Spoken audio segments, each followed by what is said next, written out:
Le digital est porteur de changements. De nouveaux acteurs émergent et chahutent le monde des médias. D'autres rayonnent plus que jamais. C'est ce que nous explique David Lacomblet, directeur des contenus d'Orange. C'est un peu la révolution tous les matins. Et avec un paysage qui change en permanence et en même temps rien ne change. Ce sont les mêmes marques fortes du monde du print que l'on retrouve dans le digital.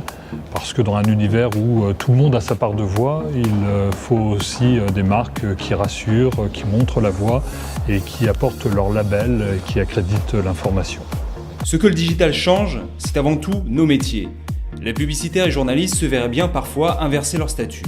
Un bouleversement dû avant tout à de nouveaux usages radicalement différents. La vague du numérique emporte tout sur son passage. Et donc il ne s'agit plus de savoir comment on s'en protège. De toute façon, elle emportera votre métier, quel qu'il soit, avec un phénomène de virtualité appliquée, c'est-à-dire que ça transforme profondément tous les comportements dans notre société, y compris quand le numérique n'est pas là. On est tous incapables de faire une file d'attente dans un magasin, parce que c'est long et on aimerait que ça aille aussi vite qu'une réponse à un SMS, par exemple. Et donc il y a cette exigence aujourd'hui du public en matière de réactivité, d'instantanéité et de mise à disposition de l'information.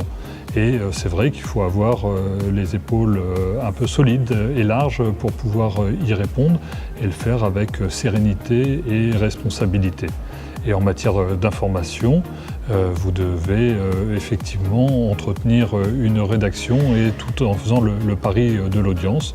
Et vous devez avoir des éditeurs qui doivent faire leur métier de journaliste et des publicitaires qui doivent aller chercher des annonceurs.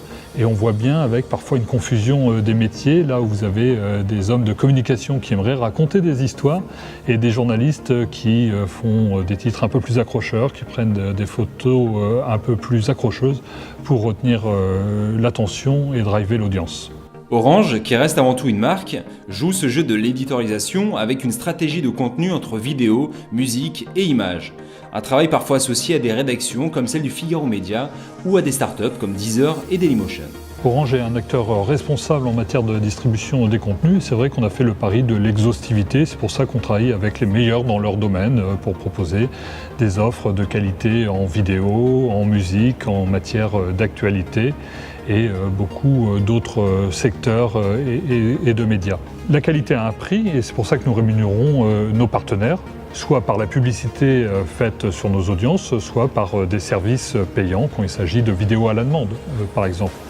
Et pour satisfaire nos clients, nous faisons le pari d'avoir l'offre la plus large possible de contenu, que ce soit en vidéo à la demande avec des catalogues très larges par exemple, mais aussi avec des exclusivités. Par exemple, si vous êtes amateur de Game of Thrones, vous pouvez le suivre sur OCS dans les 24 heures suivant leur diffusion aux États-Unis. Vous l'aurez compris, le numérique ne balaie pas les médias traditionnels mais vient les enrichir. De nouveaux formats apparaissent et vont jusqu'à influencer la structure des entreprises. Centrée sur le contenu de fond, elle nécessite un véritable effort de transparence et donc de ne pas tomber dans le piège de la publicitarisation.